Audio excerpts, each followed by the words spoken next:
Talofa, Malale, Bula, and welcome to Season 4, Episode 84 of Breakfast Bites by TEIVOVOsports.com, a wrap of Pasifika Peoples sports on a bright but cloudy Sunday morning, 26 March 2023.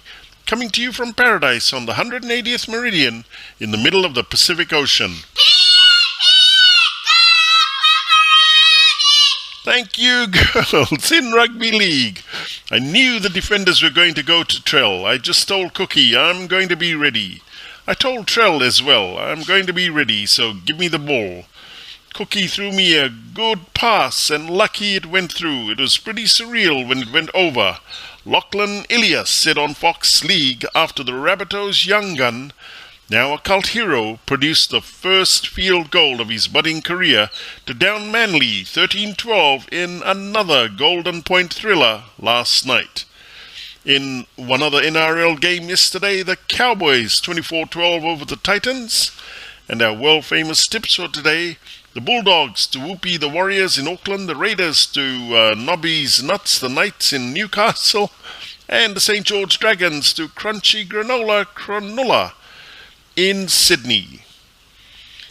Joseph Suali'i has officially signed with Rugby Australia and the New South Wales Waratahs, and he has informed the Sydney Roosters that he's leaving the NRL at the end of next season. The 19-year-old has penned a deal reportedly worth 1.6 million Australian dollars per season until the end of 2027 to become Australia's highest-paid rugby player in history. It comes ahead of the 2025 British and Irish Lions Tour and the 2027 Rugby World Cup. In Super Rugby Pacific Round 5 yesterday, the Fijian Drua got a big kick up the bum by the Highlanders, 57-24 in their worst game of the season in Dunedin yesterday. The Hurricanes also gave a walloping to Moana Pacifica, 59-zip at Mount Smart Stadium in Auckland, and the Melbourne Rebels upset the Queensland Reds 40-34. Our world-famous tip for today, the Blues to fart on the force. In football, last night the Socceroos gave Australian fans an insight into what their squad might look like to the next FIFA World Cup in North America in 2026, with new young talent displaying plenty of guts and determination, and most rewarding for their 20,000 fans in Sydney, goals galore, Australia 3, Ecuador 1.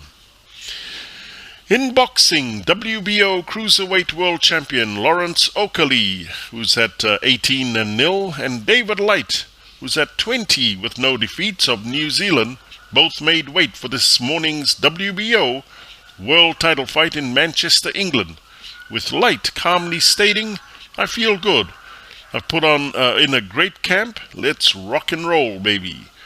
In sports biz, Adidas appears to be backing off its strategy of aligning its brand with entertainers. The German sneaker giant and Beyoncé have ended their partnership for the singer's Ivy Park lifestyle brand that began in 2019, and for which Adidas paid Beyoncé $20 million annually.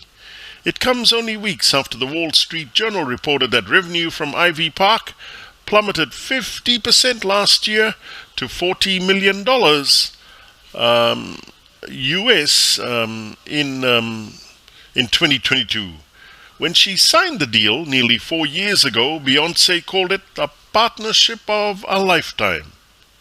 So what about Jay-Z? For TEIVOVOsports.com, I'm Cullen Kamea. Mahalo, vina, and thank you. Please hit the subscribe button below if you'd like to receive more Pacifica sports highlights on Breakfast Bites. And thank you all, Tumas, for all your love and support. Georgie, Porgy, Pudding Pie, kiss the girls and make them cry.